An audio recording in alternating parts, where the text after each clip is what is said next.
Beni dünyanın her bir yerinden izleyen vatanımın güzel ve değerli insanlarını saygı ve sevgiyle selamlıyorum. Değerli izleyiciler, günlerden pazar, hayırlı, uğurlu, dinlendirici bir pazar gününüz olur inşallah.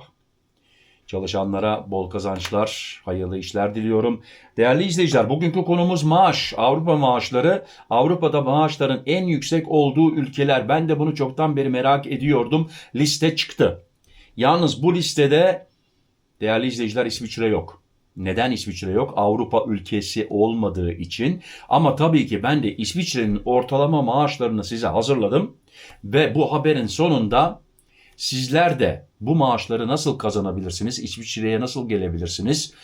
İsviçre'de nasıl iş bulabilirsiniz? Kısadan dile getireceğim. İsterseniz gelin, isterseniz gelmeyin. Bunu da tabii ki sizler bilirsiniz. Eurostat tarafından yayımlanan güncel verilere göre Avrupa Birliği ülkeleri arasında en yüksek ortalama yıllık maaş Lüksemburg'da ödeniyor. Değerli izleyiciler, şimdi ülkelerin maaşlarını da size ekrana vereceğim. Orada tabii ki isterseniz durdurup resmini çekebilirsiniz, isterseniz ellen de not alabilirsiniz. Eurostat'ın tam zamanlı çalışanlar için hesapladığı yıllık ortalama brüt gelir. Yıllık ortalama brüt. Ya kesintiler daha yok. İstatistiklerine göre Lüksemburg'da ortalama maaş, dikkat, 82.969 euro seviyesinde bulunuyor. Avrupa Birliği genelinde ise ortalama yıllık gelir 39.808 euro. Yani bütün Avrupa'ya baktık, Bulgaristan da içinde. Bu tablo Lüksemburg'daki maaşların AB ortalamasının 2 katından fazla olduğunu ortaya koyuyor. Ve şimdi size bakın değerli izleyiciler, yazıyorum listeye, buradan da bakabilirsiniz. Yıllık tam zamanlı düzeltilmiş maaş verileri Avrupa Avrupa genelinde ülkeler arasındaki gelir farklarının ne kadar belirgin olduğunu gösteriyor. Listenin üst sıralarında yer alan ülkelerle alt sıralardaki ülkeler arasında fark dikkat çekiyor. Lüksemburg'u 71.565 euro ile Danimarka izlerken, Danimarka da fena değil ha. 3. sırada 61.051 euro ile İrlanda yer alıyor.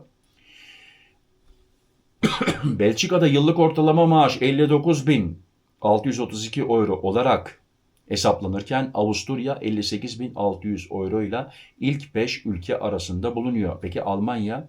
Almanya ise 53.791 euroluk ortalama gelirle 6. sırada yer alıyor. Şimdi belki diyeceksiniz, ya olur mu, yalan haber. Olamaz, biz de Almanya'da kalıyoruz. Arkadaşlar tekrar ortalama. Almanya'da 30.000 euro brüt kazanan vardır, 40.000 ve 100.000 kazanan vardır. Bu ortalama bir hesaplama. Pardon. Avrupa Birliği'nde en düşük ortalama maaşlar Doğu ve Güney Avrupa ülkelerinde kaydedildi. Normal. Bulgaristan'da yıllık ortalama gelir, bakın şimdi 15.387 euro olurken Yunanistan'da bu rakam 17.954 euro seviyesinde kaldı. Gene iyi. Yunanistan büyük bir bataktan çıktı. Çok borçları vardı. Avrupa yardım etti, biliyorsunuz. Böylece listenin zirvesindeki Lüksemburg ile son sıradaki Bulgaristan arasında maaş farkı yaklaşık 5,5 kata ulaştı. Uzmanlar bu farkın yalnızca ekonomik gelişmişlikle açıklanamayacağını vurguluyor. Verimlilik düzeyi, sektör yapısı ve istihdam profili gibi unsurların da maaş seviyelerinde belirleyici rol oynadığına dikkat çekiliyor. Makas açılıyor. Veriler ülkeler arasında maaş artış hızlarında birbirinden ayrıştığını ortaya koyuyor. Eurostat istatistiklerine göre Yunanistan, borç krizi sonrasında ücretlerin gerilediği tek AB ülkesi olarak öne çıkıyor. Buna karşılık Romanya, Bulgaristan ve Litvanya gibi bazı Doğu Avrupa ülkelerinde maaşların son 10-15 yılda 2 ila 4 kat arasında arttığı görülüyor. Almanya'da son 15 yılda maaşlar yaklaşık %60 artarken Lüksemburg'da bu artış oranı %55 seviyesinde kaldı. Ancak son dönemde Lüksemburg'daki yıllık maaş artışı %3,4 ila AB ortalaması olan %5'in altında gerçekleşti. Uzmanlar ortalama maaş verilerinin yaşam maliyetlerini ve gelir dağılımını doğrudan yansıtmadığına da dikkat çekiyor. Yüksek maaşların çoğu ülkede yüksek kira, enerji ve günlük yaşam giderleriyle birlikte geldiği belirtiliyor.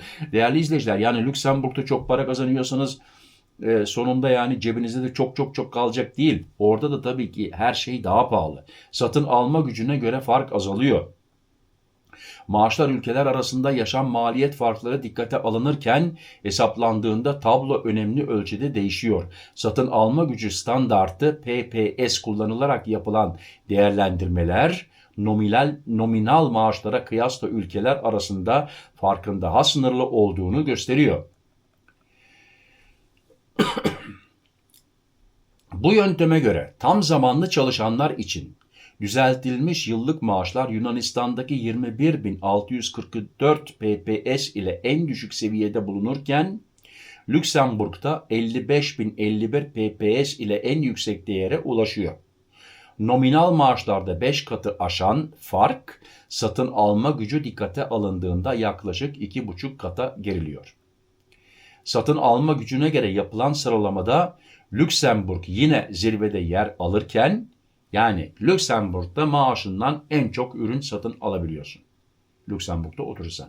Belçika, Danimarka, Almanya ve Avusturya, Almanya'da içinde 48.500 PPS üzerindeki gelirleriyle üst sıralarda bulunuyor. Yunanistan, Slovakya, Macaristan, Bulgaristan ve Estonya ise listenin alt bölümünde yer alıyor. Veriler Avrupa'da maaş eşitsizliğin yalnızca brüt gelir rakamlarıyla değerlendirilmesinin yanıltıcı olabileceğini ve refah farklarının daha sağlıklı analiz edilebilmesi için satın alma gücü gibi gösterilerin önem taşıdığını ortaya koyuyor. Değerli izleyiciler, şimdi merak ediyorsunuz değil mi? İsviçre. Hesapladım. Ortalama brüt, yani brüt, ondan sonra kesintiler geliyor.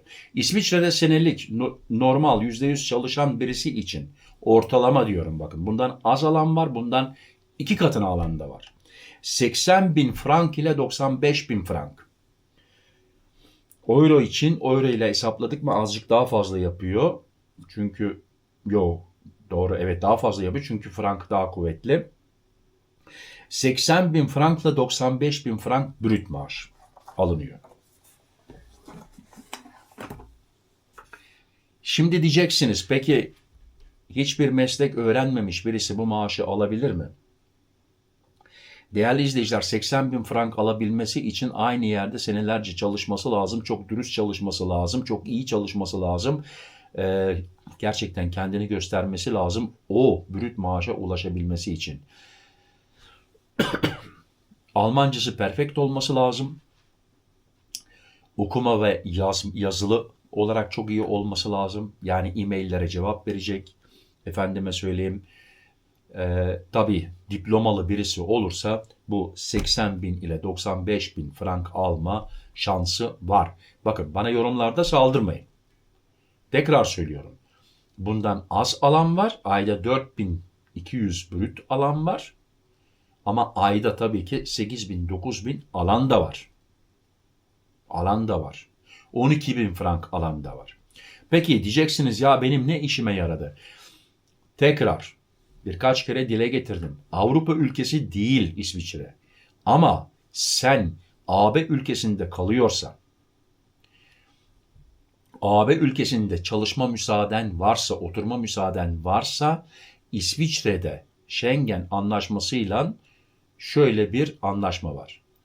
Sen Türk pasaportun var, AB pasaportun yok, Türk pasaportun var. İsviçre'ye gelip iş bulabilirsen sana burada çalışma ve oturma izni veriyorlar.